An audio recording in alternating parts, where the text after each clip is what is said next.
One Hot Bite. Melissa here, where healthy doesn't have to be boring, and I'm going to show you how today. That's our motto, and that's what we're standing on, but we're going to have a lot of fun today. We're going to make cocktails because, you know, I think we need a cocktail hour. But first I want to say I am behind on some of my comments right now. I took a quick trip to go visit my mom in Dallas, Texas, and I'm behind, but I'm catching up. So while I was in Dallas, I went to some amazing restaurants, I had some amazing food, and I think the thing I realized mostly, which I have held close to my heart for a long time, but with the recent development of the world, I haven't traveled as much, but traveling is so good for us. It expands our mind. We experience different foods, different cultures, different environments, and so today, we're going to travel to New York. We're going to make a traditional drink. It's called the New York Sour. As you can see, we have a few different things that are going to go into this, but it's super, super easy.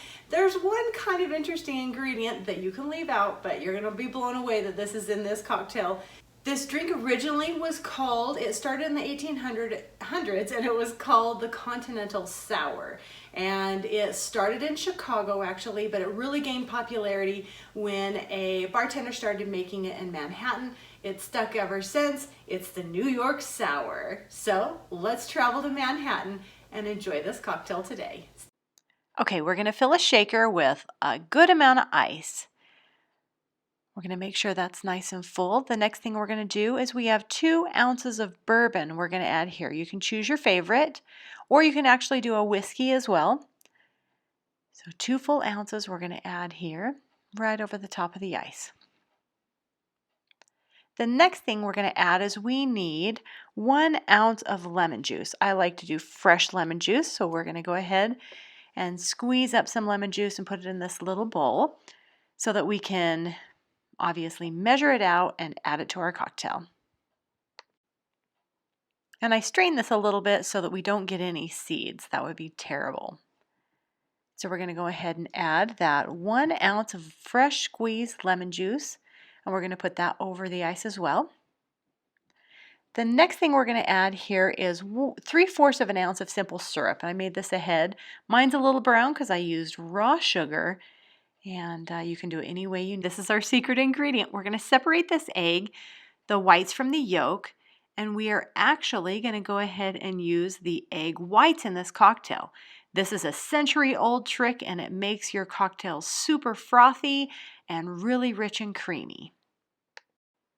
We're going to give this a good shake-a, make it nice and cold and frothy.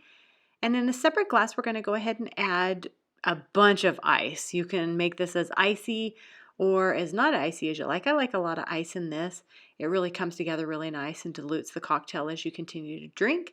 We're going to go ahead and add our shaken mixture to this. And are we done yet? No, we're not. There's one more special thing that's going to be added to this cocktail. And this is a 1/2 ounce of red wine. You can use any red wine you want. But we want to make sure that it doesn't fully mix together. After the person gets the cocktail, they can mix it together any the way they want. We're going to pour this over the back of a spoon, nice and slow, so that it creates these beautiful separated colors. It makes a gorgeous, gorgeous cocktail. This one's a lot of fun to make. So cheers to you. Thank you so much for being here. I'm so happy that each one of you joins me here today, and those that are new, welcome. But let's travel to Manhattan. Oh, that is so good. So cheers to you. You guys have a wonderful week.